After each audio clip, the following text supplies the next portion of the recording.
मला सर्वांना शुभ संध्याकाळ, शुभ संध्याकाळ, शुभ संध्याकाळ. आज आपण ओंकार साधकांसाठी कार्यक्रम सुरू केलेला आहे. खूप दिवसापासून खरं माझ्या मनात इच्छा होते, की एक जे गूढ किंवा जे खूप असे महत्वाचे योग ग्रंथ आहेत, त्याचा अभ्यास आपण केला पाहिजे. आपली एवढी भारताची परंपरा आहे आणि आपले एवढे योगाचार्य म्हणा किंवा साधू संत म्हणा, यांनी एवढं सगळं ज्ञान लिहून ठेवलेलं आहे. जगाच्या कानाकोपऱ्यातले लोकं वाचतात. त्याला मॉडर्न करतात. ॲडव्हान्स नावाखाली त्याचंच थोडंसं मॉडिफिकेशन करून सांगतात आणि आपल्याला एवढी छान परंपरा लाभून आपण त्याचा फारसा अभ्यास करत नाही. आणि दुर्दैवाने योगाचा अपभ्रंश पाश्चात्यांनी जसा केला तसाच भारतामध्ये त्याचा प्रसार झाला. की योग म्हणजे नुसतं एक कसरती आणि अवयवांच्या हालचाली. पुढच्या ज्या आहेत धारणा, ध्यान, समाधी यांकडं दुर्लक्ष झालं. तर पतंजलींची सुद्धा 8 जी सूत्र आहेत, ती सुद्धा आपण दुर्लक्षित केली. आणि खूप काही त्याचं महत्व आहे. खालच्या स्टेप्सचं अंगांचं पण आहे, वरच्या अंगांचंही आहे. आणि या सगळ्या परंपरा आपण दुर्लक्षित केल्या. तर त्यामुळं योग आपलं ओंकार साधना ही आपली गेली 4 वर्ष अखंड चालू आहे. नीता मॅडम घेतात रेग्युलर त्यामुळे. पण त्याच्यामध्ये सुद्धा खूप काही आपल्याला समजून घेण्यासारखं आहे. आणि दुर्दैवाने काय होतं दरवेळेला ओंकार साधनेला वेगळे येतात. काही लोकं आहेत गेले 3, 4, 3.5 वर्ष करतायत. पण त्यामुळं एक असं कसं घ्यावं तेच कळत नव्हतं. मध्ये 6 महिन्याचं, 4 महिन्याचं लॉन्च करू असं चाललं होतं. पण त्यावेळेला सुद्धा मग नवीन-नवीन येतच राहणार 4 महिन्याचं जरी असलं तरी. तर शेवटी आता असं मी ठरवलं जसं येत आहे तसं. गेले 1-1.5 वर्ष माझे थोडेसे प्रयत्न चाललेत, की साधनेला एक आपल्या सनातन धर्माच्या सारखं साधनेला आपण केली पाहिजे ना आपण साधना. आपण हे जे आतापर्यंत एकत्र जमतो किंवा सो कॉल्ड ध्यान करतो. ॲक्चुअली ध्यान हे करायचं नसतं. ध्यान हे आपोआप घडलं पाहिजे. आणि ह्याची पायरी म्हणून आपण ओंकार साधना कंटिन्युअस दर महिन्याला घेतो.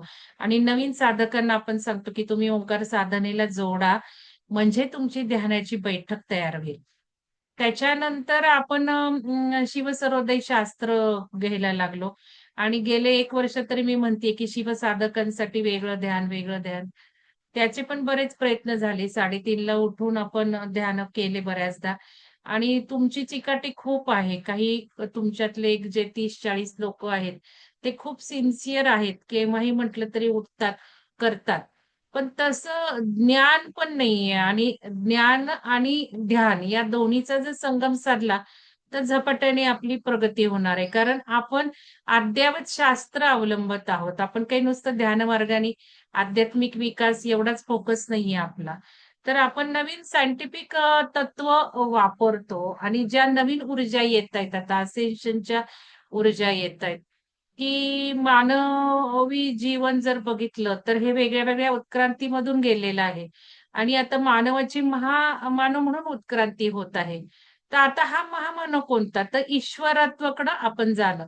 योगचा अर्थ सुद्धा तसाच म्हटलेला आहे. योगशास्त्रात लय म्हटलंय. त्या लय या शब्दाचा लय म्हणजे उच्च अवस्था आणि लयचे जर आपण अर्थ घेतले, लय म्हणजे सुद्धा योग पावणे किंवा एक मनाची अवस्था अशी, की ज्याच्यामध्ये आपल्याला कामं, वासना, काही भौतिक इच्छाच राहत नाहीत त्या मनामध्ये. त्याला सुद्धा लय म्हटलेलं आहे. आणि हा लय प्राप्त करून घेणं हे साधनेचं खरं अ, अंतिम टप्पा म्हणता येतो. आता सगळ्यांनाच काही समाधी लागेल या जन्मात असं काही नाहीये. पण थोडंसं लयाच्या दृष्टिकोनातून, मनाच्या निराकारतेच्या दृष्टिकोनातून, साधनेला जरी समजून घेतलं आपण, जसं आपण उच्च ज्ञान ग्रहण करत चाललेलो आहोत आणि तसं साधनेचं ज्ञान सुद्धा एक घेणं गरजेचं आहे. तर या अनुषंगाने थोडंसं माझं चालल्या होत्या खटपटी कसं काही करता येईल साधकांना. पण हे जे ज्ञान आहे ते सगळ्यांना देऊन पण चालणार नाहीये. कारण आपण चक्रध्यानातून बघितलं गेले कित्येक आपण 4 वर्ष चक्रध्यान करत आहोत. आणि पहिला जेव्हा चक्रध्यानाचा ऑनलाईन कार्यक्रम झाला 100 तरी ऑनलाईन होते साधक. त्यावेळेपासून आपण बघतो, की आपलं चक्रध्यान खूप रिझल्ट देतच आहे. त्यावेळेला तर ऊर्जा एवढ्या नव्हत्या, पण तरी सुद्धा दणदण, दणदण चक्राध्यानाने अनुभव आलेले आहेत. आणि चक्राध्यान जर बघितलं, तर हे कार्मिक लेव्हलला सुद्धा उपाय करतं. आपल्याला लगेच दिसून येत नाही, पण ते कार्मिक लेव्हलला सुद्धा होतं. जसं शिवसर्वोदय शास्त्र आहे, दिसतंय तसं इतकं सोपं नाहीये. ते खूप उच्च लेव्हलचं शिवसर्वोदय शास्त्र आहे. एखादा नियम पाळणं, एखादा नाडीचा नियम पाळणं, याचा खूप गर्भित अर्थ आहे. ह्या गोष्टी जर समजल्या नाही, तर आपल्याला काय प्राप्त होतं याची व्हॅल्यूच कधी कळणार नाही. आणि आपण एवढं शिवसर्वोदय शास्त्र सुद्धा डिटेल अभ्यासतो आहोत. आपण चक्राध्यान आपल्याला खूप अनुभव येत आहेत पहिल्यापासूनच. आता सुद्धा मागच्या वेळेला मणिपूरला बंद केलं मी. आता तर स्वादिष्टानलाच बंद केलं. कारण नवीन लोकं सुद्धा आहेत आणि मग त्याच्यामध्ये जर ज्ञान नाही दिलं, तर जी काही अनुभूती येते आहे, त्याची पण पात्रता नाही राहत. साधकांची पात्रता नाही राहत आणि म्हणजे उद्दिष्ट गाठायचंय सगळ्यांना मिळून. ते थोडंसं अवघड होतं. या दृष्टीने मी थोडा असा विचार केला, की आता आपण हे करायचं, कुंडलिनी योग सुरू करायचा. तर कुंडलिनी योग काय आहे? तर सगळे जे मार्ग आहेत, कुठलाही मार्ग घ्या, ध्यान मार्ग घ्या, हठयोग घ्या, राजयोग घ्या, क्रियायोग घ्या, कुठलाही मार्ग घ्या साधनेचा, भक्ती मार्ग घ्या, कर्मयोग घ्या. या सगळ्या योगांचं एक अंतिम टप्पा आहे, की योग पावणे. योग आहेत ना ते योगाचे मार्ग आहेत. योग म्हणजे त्या परमात्म्यात विलीन होणे. ॲक्चुअली आपणच त्याचे अंशज आहोत. आपल्यात सर्व काही आहे. पण सगळ्या गोष्टी विसरलेल्या आहेत, मेमरीत नाहीयेत. आपण ते खुलवत नाही, आपण ते जाणून घेत नाही. आपल्या विश्वास नाहीये, की आपल्यात आपलं सगळी क्षमता हे आपल्यात विश्वास नाहीये. आपल्या मनावर प्रोग्राम केलेले नाहीयेत. आपल्याला आई-वडिलांनी तसे संस्कार दिलेले नाहीयेत. त्यामुळं थोडंसं वेळ लागणार आहे. पण वेळ आलेली आहे आता या युग परिवर्तनाची. आणि जो स्वतःला ईश्वर मानतो किंवा नुसतं मानण्याचा भाग नाहीये हा, खुलवतो, स्वतःतल्या पॉवर खुलवतो, स्वतःवर विश्वास ठेवतो, जो स्वतःची पॉवर खुलवत जातोय, तोच त्या पोर्टलमधनं पार होणार आहे. कुठल्या पोर्टलमधनं? की जे पोर्टल ईश्वरत्वाकडं म्हणजे जेव्हा आपण अवतरलो ईश्वरत्वाकडनं खालच्या चेतनेमध्ये, जसं आपण म्हणतो ब्रह्मांडाचा जन्म. ब्रह्मांडाचा जन्म कसा झाला? तर ओंकार हा ध्वनी उमटला आणि या ओंकार ध्वनीतून सगळं ब्रह्मांड अवतरलेले ओम. म्हणजे ध्वनी हे सगळं महत्व आहे आणि प्रकाश. जसा ओम साउंड आला तसा प्रकाशही अवतरला आणि यातून सगळ्या ब्रह्मांडाची उत्पत्ती झाली. म्हणजे आज जर बघितलं तर ध्वनी आणि प्रकाश हेच आपलं अस्तित्व आहे.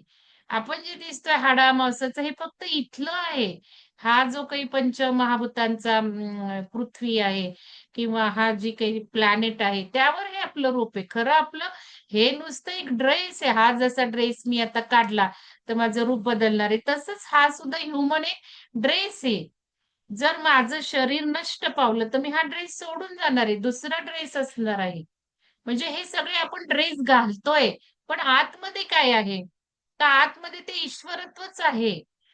मग या ईश्वरत्वाला हे सगळं जर काढून फेकून दिलं, तर आतल्या ईश्वरत्वाला आपण ओळखलं पाहिजे. त्याचा विकास केला पाहिजे, ना की या कांतीचा, ना की या चेहऱ्याचा. हे जर मानलं तर त्या ऊर्जा तशा येणार. कारण आता बघा सगळं युगच ऊर्जा युग सुरू झालंय. आणि खूप काही प्रिन्सिपल सांगतीये, की ते प्रत्येक क्षणाला लक्षात ठेवायची, की energy goes where focus goes. मग एनर्जी जर ठेवली, की आपल्यामध्ये काय आहे? आपण नुसती कातडी पांघरली आहे. मग आतमध्ये काय आहे? आतलं खुलवायचंय का नाही खुलवायचंय? अंतरंगाला बघायचंय का नाही? त्या क्षमतांना बघायचंय की नाही? क्षमता खुलवाय तर त्या पोर्टलमधनं बाहेर जाणार आहे आपण. आणि किती थोडे लोकं त्या पोर्टलमधनं बाहेर जाणार आहेत. मग माझा प्रयत्न म्हणजे असा आहे, की ठीक आहे आपण पोर्टलमधनं बाहेर जाऊ न जाऊ. पण आपण आता जेवढं आपल्याला जमतंय या ऊर्जेचा उपयोग करून घ्यायला, तेवढा आपला विकास साधूयात ना.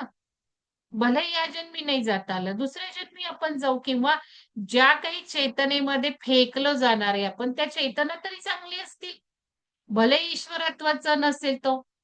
पण निदान त्याच्या जवळपास तर असो, म्हणजेच कॉन्शियसनेसची जी प्रगती, इव्होल्युशन सुरू आहे, उत्क्रांती सुरू आहे, चेतनेची उत्क्रांती सुरू आहे. त्या चेतनेच्या जवळपास तरी जाऊन पोहोचू आपण. हा आपल्याला प्रयत्न करायला काय हरकत आहे? तर या दोन जे काही सगळे मार्ग मी तुम्हाला सांगितले, त्या योग घडवण्यासाठी कुंडलिनी ही जागृती होऊन त्याचा विकास सगळा चक्रांचा विकास झाला पाहिजे. कारण सगळं मूळ हे ब्रह्मांडाचं इथे हा सगळ्या चक्रांचा ऍक्सिस आहे. आणि आपल्याला हे आपले असे ऍक्सिस अलाइन करायचे. म्हणजेच ते ईश्वरत्व आणि अहम ब्रह्मास्मी अनुभवायचे. म्हणजे सगळं काही चक्रांशीच आहे, चक्रभेदन. पण हा चक्र योग जो आहे, कुंडलिनी योग आहे, तो सर्वांसाठी नाही आहे. या कुंडलिनी योगाने साधना करायला खूप मागच्या जन्मांची पुण्य असावी लागतात. आणि ती पुण्य असल्याशिवाय तुम्ही या मार्गाला जोडलं जाते. आता क्रियायोग जरी आपण बघितला, तर क्रियायोगात सुद्धा 1-1.5 तास तुम्हाला शरीराच्या कसरती कराव्या लागतात. ते पण त्याच ह्याच्यापाशी आहे, की शेवटी कुंडलिनी ऍक्टिव्हेट करा, कुंडलिनी जागृत करा, त्या चक्रांना भेदा, त्या चक्रांना बॅलन्स करा, तो ऍक्सिसला आणा. सगळं काही त्या योगापाशी म्हणजे ह्याच्यापाशी आहे. मग कुंडलिनी योग कोणासाठी आहे? तर ज्यांनी पूर्वजन्मी साधना केल्यात, पूर्वजन्मीचं पुण्य त्यांना लाभलेलं आहे, अशांसाठी कुंडलिनी योग आहे. मग हा कुंडलिनी योगाचं सुद्धा जर नशीब नसलं, तरी सुद्धा ओंकार साधना आपण 3-4 वर्ष करत आहोत. नीता मॅडम सिन्सिअरली घेत आहेत. तर या ओंकार साधनेला तरी महत्व समजून घेतलं पाहिजे. कारण नादानुसंधान ही सुद्धा खूप उच्च साधनेची मेथड आहे. पायरी पण आहे ती. पायरी पण आहे, साधनेची पद्धत पण आहे. मग निदान कुंडलिनी योग नसेल, चक्रांचं भेदन, कुंडलिनी जागृती जर आपलं नशीब नसेल, तर या ओंकार साधनेतून आपण या नादानुसंधानाला प्राप्त करून घेतलं पाहिजे. असं कोणतं साधन आहे? तर आदी शंकराचार्यांनी हा ग्रंथ लिहिलेला आहे, योग तारावली. परमहंस परिवाज वाजकाचार्य श्रीमद आद्य शंकराचार्य विरचित. आपण हा ग्रंथ त्यासाठी सुरू करत आहोत. हा छोटासा आहे पण महान आहे. आणि यातली जी लेवल आहे की नादानुसंधान, लिहून घ्या डायरीमध्ये, नादानुसंधान म्हणजे नाद जो आपल्यामध्ये निर्माण होतो, त्या नादावर साधना करायची, ध्यान पद्धत करायची. मग हा नाद कुठून असतो? तर तो अनाहत नाद असतो, हृदयातून अनाहतपणे येणारा असतो, आपोआप जनरेट होतो. आणि त्या नादावर आपण ध्यान केलं तर उच्च साधना घडणार आहे, चेतना उच्च वाढणार आहे. मग आपलं उद्दिष्ट पाहिजे आपल्याला अनाहत नाद निर्मिती. लिहून घ्या डायरीमध्ये, नुसतं ऐकू नका. थोडस मी रेकॉर्डिंग करणार आहे, नंतर रेकॉर्डिंग बंद करणार आहे. तर हे मेन सगळ्यांना सांगते, कारण कोणी अब्सेंट राहिलं तर हा मेन गाभा त्यांच्या लक्षात यावा. कारण हे सगळं ज्ञान सगळ्यांसाठी नाहीच आहे, लक्षात घ्या. आता ओंकार साधना जे करतायत त्यांनी पण हे नादानुसंधान उद्दिष्ट लिहायला काही हरकत नाहीये. त्यांना सुद्धा ओंकाराने हा नाद लवकर जन्मतो, जनरेट होतो. ओंकार साधनेची महती अशी आहे की ओंकारातून सगळं काही मिळतं, पण खूप डिलेड पाथ येतो. जेवढा आपला कुंडलिनी भेदन चक्रा इतका दणदण रिझल्ट येतो, शीघ्र आहे, तेवढा ओंकार साधना शीघ्र नाहीये. त्याला वेळ लागणार आहे. ती साधना, अशी उपासना खूप काळ तुम्हाला उद्दिष्ट ठेवावं लागणार आहे. तेव्हा ते मिळणार आहे. पण कुंडलिनी योगातून पटकन मिळणार आहे. या दोन्ही मधला फरक आहे. माझ्या परीने मी सांगतेय. त्यामुळं मी जो माझा अनुभव आहे त्या अनुभवाच्या बोलानुसार बोलतीये. तर ह्यामध्ये ज्यांनी आता चक्रा ध्यान केले, जे पहिले आपले शिवसाधक आहेत, भाग 2 झालेले. आता काही लोक होतील 28 तारखेला आहे. मी आता सांगतेय शेवटचं, की ज्यांना करायचं त्यांनी 28 तारखेला करा, भाग 1 झालेल्यांना. कारण मागची सुद्धा जी बॅच झाली भाग 2 ची, यासाठीच झाली, की त्यांना सुद्धा थोडी संधी मिळावी या साधनेला यायची, म्हणून तो घेतला. आता परत लॉन्च केलेला आहे. तर अजिबात उशीर करू नका. तुम्हाला जर हे हवं असेल आणि नंतर मग जेव्हा तुम्हाला ज्ञान मिळायला लागेल त्यावेळेला वेळ गेलेली असेल. तुम्हाला माहितीये आपण काही सारखे सारखे ते कोर्स घेत बसत नाही. त्यामुळे अजूनही ज्यांचं भाग 1 झालाय त्यांनी या 28 तारखेला भाग 2 करा. तर हे एक महत्वाचं. आता ज्यांचा भाग 2 झालाय त्यांनाच का? का तर शिवसर्वोदय शास्त्र सगळ्यात ब्रह्मांडातील महान ज्ञान जे आहे ते शिवसर्वोदय शास्त्र आहे. मी गेली 12 वर्ष याची अभ्यासक आहे. आणि हे खूप डिटेल मध्ये आपण घेत आहोत. मग एक शिवशक्ती म्हणजेच ती कुंडलिनी. शक्ती म्हटलं तर ती कुंडलिनीच येते माता. शक्ती, कुंडलिनी, शक्ती. आपल्याला माहिती आता भारताची कुंडलिनी नूतन मॅडम घेणार आहेत. आपलं आता 16 तारखेपासून सुरू होतोय नवीन हे कार्यक्रम. त्या कार्यक्रमाचं आहे विज्ञान ऑफ सनातन. सनातन गोष्टींचं विज्ञान. त्यामुळेच हा प्रयत्न चाललेला आहे. तर याच्यामध्ये भारताची सुद्धा कुंडलिनी आहे. महाराष्ट्राची आहे. सगळ्याच आहे कुंडलिनी. आणि जर भूप्रदेश सगळा जर बघितला तर आपल्या त्या मणिपूर चक्राजवळ सगळं आहे. म्हणून मी थांबवलंय मणिपूर चक्र. मणिपूर चक्र सगळ्यांना नाही मिळणार आहे. ध्यान लक्षात घ्या. तर हे समजून घ्यायचंय. तर याच्यामध्ये जे काही भूप्रदेशातील सिक्रेट्स आहेत, ऊर्जा आहेत, त्या सगळ्या आपल्या स्वादिष्टान टू मणिपूर चक्राच्या प्रदेशात सगळ्या आहेत. या चक्रांना आपल्याला जागृती करायची आहे.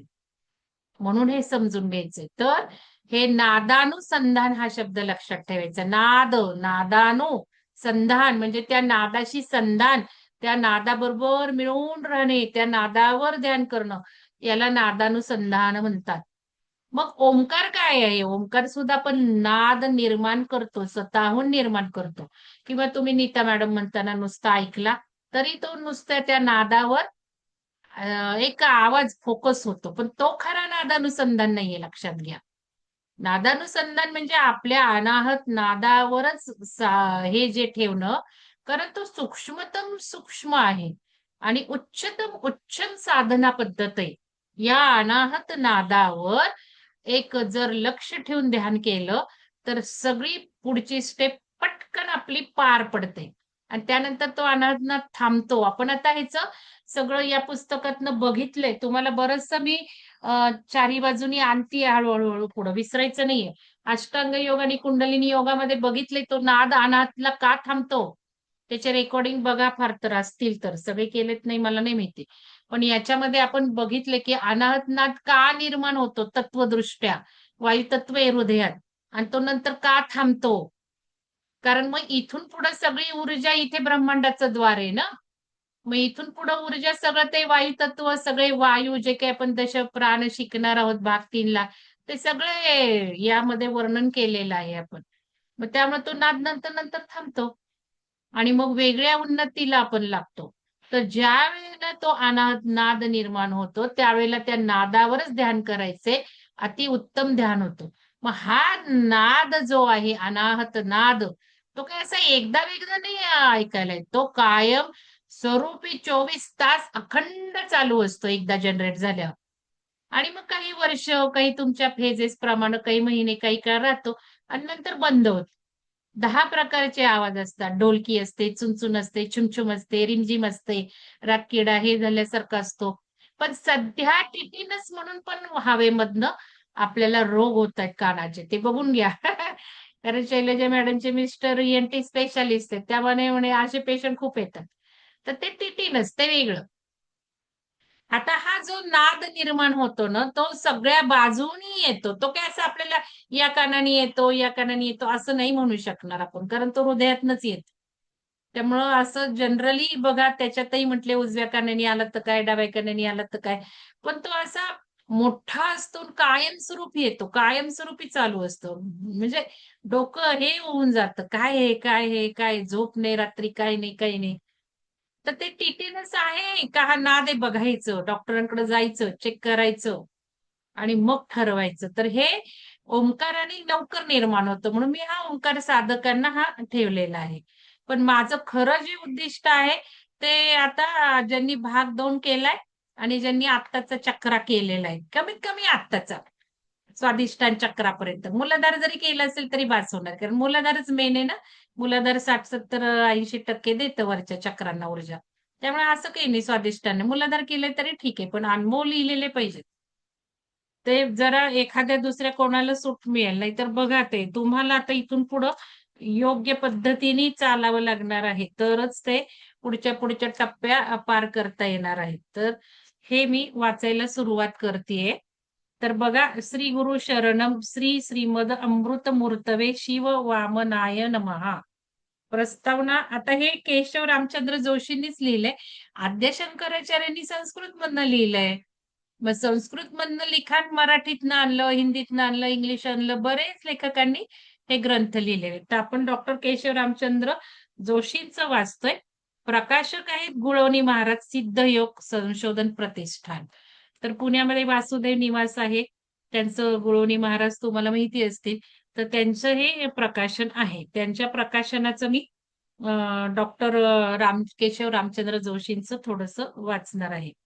तर ओम श्री सिद्ध गुरु महासिद्ध योगी श्री संत वामन दत्तात्रय गुळवणी महाराज यांच्या कृपाशीर्वाद बलाने परमहंस परिवार कार्याचार्य श्रीमद आद्य श्री शंकराचार्य विरचित श्री योग तारावली हा ग्रंथ मूळ संस्कृत स्तोत्र संहिता सुबोध मराठी भाषांतर व अनाहत नादानुसंधान साधन रहस्य. हा ग्रंथ कशावर आहे? अनाहत नाद जो निर्माण होतो त्या अनाहत नादानुसंधान साधन रहस्य या साधनाच्या रहस्याला हा ग्रंथ वाहिलेला आहे. प्रथमच प्रसिद्ध करण्याचा योग आहे, परमभाग्याची गोष्ट आहे. आता बघा, सिद्ध योगा अंतर्गत आता सिद्ध योगाचं काय महत्व आहे तुम्हाला माहितीये. महासिद्ध योग आपला मार्ग कुठला आहे? आपला मार्ग असं नाही म्हणता येणार त्याला. माझा मार्ग जो आहे तो महासिद्ध योग मार्ग आहे. आता यामुळं जे काही होत आहे, आपल्याला ऊर्जा करून घेत आहे, तो या मार्गानेच आपल्याला ऊर्जा करून घेत आहे, नेत आहे. महासिद्ध योग सिद्ध. तर त्याचं महत्व आहे की या सिद्ध योगा अंतर्गत का बरं या सिद्ध योगा अंतर्गत या नादानुसंधानचं महत्व आहे. कारण ओंकार साधना एवढा लांबलचक प्रवास नको ना, किती वर्ष करत राहणार, कुठं तो नाद निर्माण होणार. त्यापेक्षा सिद्ध मार्ग महासिद्ध मार्ग आणि कुंडलिनी जागृत करा, सगळे अनुभव येणार. पण त्या अनुभवात अडकणार सुद्धा, त्या मायाजाळात अडकणार सुद्धा. कारण मग कलागुण स्फुरतात, मग इगो आला, मग गर्व आला. माझ्या कविता, माझं लिखाण, माझं बोलणं, असं एक एक उदाहरण सांगते की गर्व येतो, अहमपणा येतो, मीपणा येतो. ह्या सगळ्या प्रलोभनात अडकवणारी ती कुंडलिनीच आणि अनुभव दंदन देणारी सुद्धा ती कुंडलिनी. तर ते सिद्ध योगा अंतर्गत हे भराभरा होतं. म्हणून या पुस्तकाला त्या सिद्ध योग्यांनी लिहिलेले. तर ते यातून पटपट तुम्हाला अनाथ निर्माण, बाकीच्या सगळ्या गोष्टी घडल्या, अनाथ का नाही निर्माण होणार? होणार ना. म्हणून मग हा ग्रंथ आकाराने अत्यंत लहान असला तरी त्यात सिद्ध योगा अंतर्गत अनाहत नादानुसंधान साधन रहस्य दडलेले.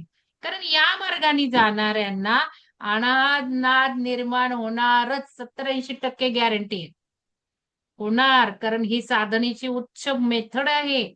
एक ठिकाण पण आहे तुमचं, म्हणजे जे काही अनुभव आहे त्याचं सुद्धा अनुभव होऊन उच्च अनुभव असतो हा.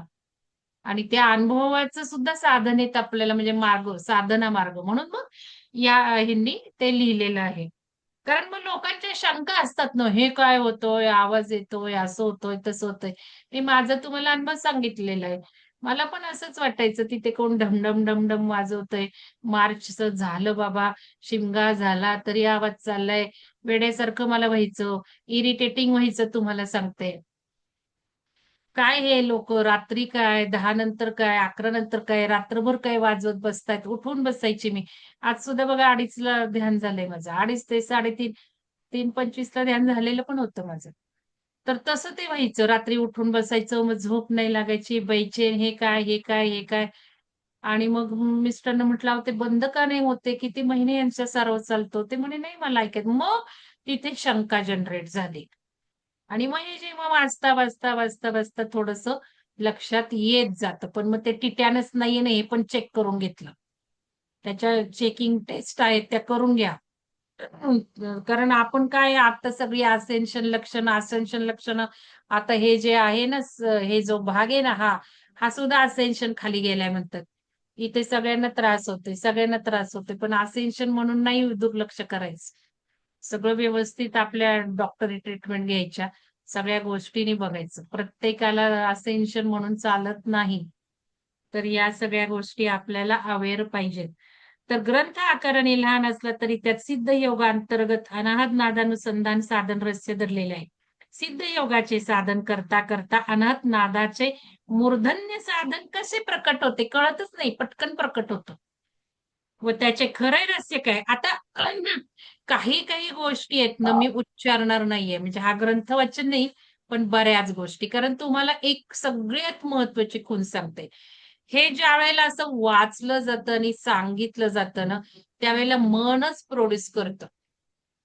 मन प्रोड्यूस करतो. मला नाद आला, मला ओंकार आला, मला व्हायब्रेशन आले, माझा हात हलला, मला प्रकाश दिसला, मला हे दिसलं, मला ते दिसलं. म्हणून हे अनुभव सांगायचे नसतात. कारण 99% दिसणं जे असतं म्हणून मी तुम्हाला दिसणं सांगायचंच नाही म्हटलं अनुभव. तरी अजून काही लोकं दिसण्यावरच जातात. मला भगवान दिसला, शिव दिसला, देवी दिसले, प्रकाश दिसला आणि लाल रंग दिसला, निळा रंग दिसला, पाणी हिरवं दिसलं. Blah, blah, blah, blah, blah.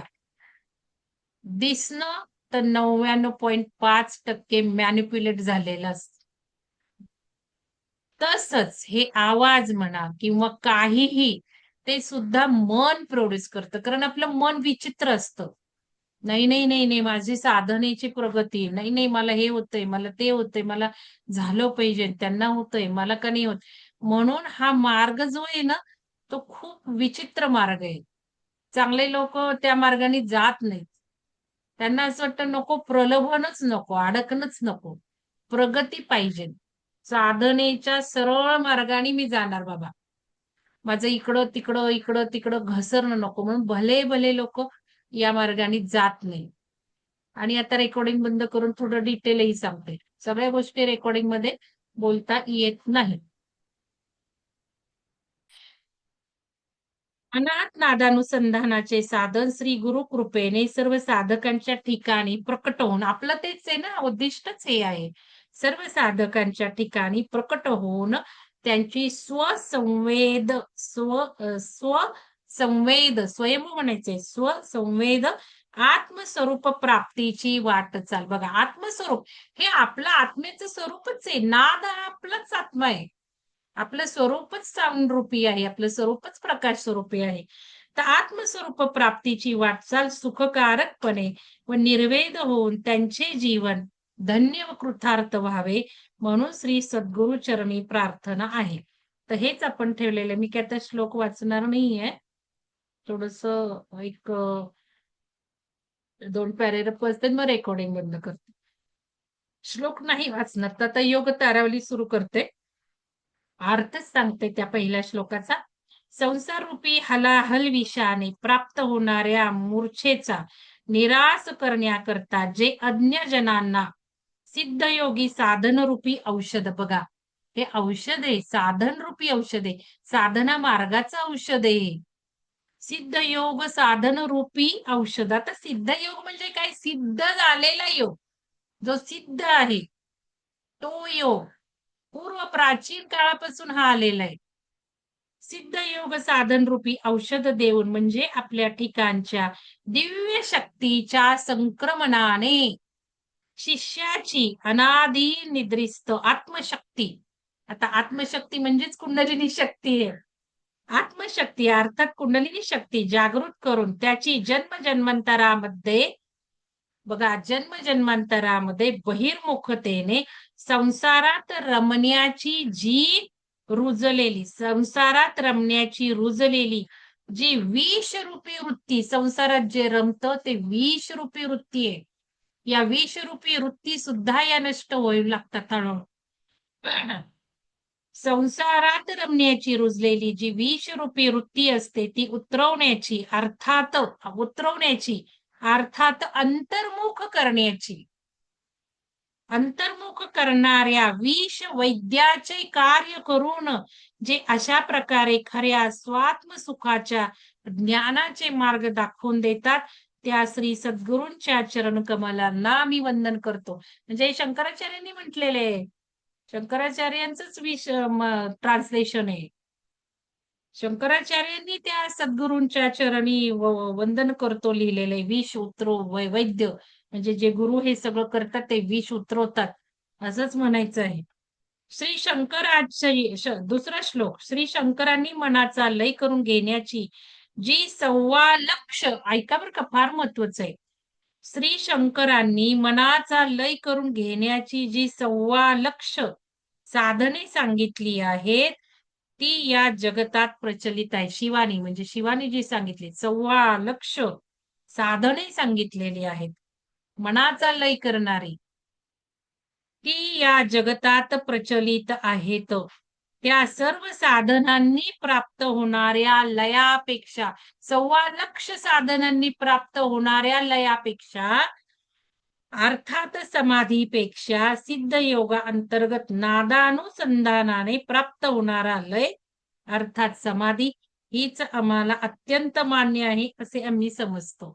म्हणजे हेच मान्य आहे. 1.25 लाख मार्गांपेक्षा समाधी देणारी समाधीच होते ना. एकदा आवाज यायला ना की नुसतं बसायचं. ते सदैव साधन जवळ असतं. कोणी ध्यान घ्यायला नको, कोणी म्युझिक वाजवायला नको, कोणी काही नको, कोणी सजेशन्स नको, काही नको, श्वासावर लक्ष नको, काहीच नको. नुसतं ते असतं जवळ, त्याच्यावर ऐकायचं.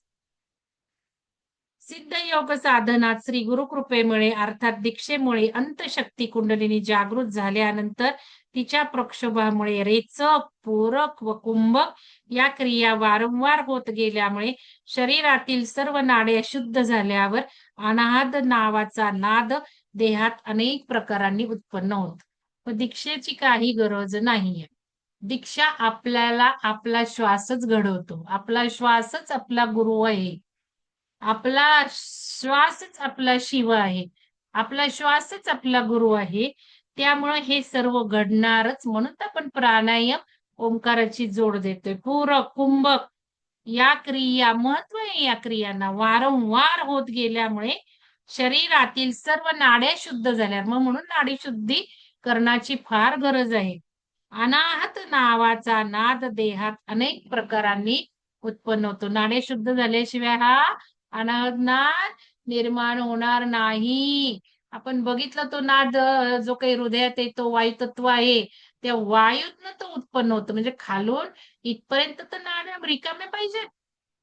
मग ही ऊर्जा इथे आल्यावर तो नाद निर्माण होणार आहे. तोवर होणारच नाही. म्हणजे नाड्या आधी मोकळ्या झाल्या पाहिजेत. हे महत्व आहे. मग ते कशाने पण करा. नाड्या रिकाम्या कशाने पण करा. नाड्या शुद्ध कशाने पण करा. चला ठीक आहे. मी आता रेकॉर्डिंग बंद करते.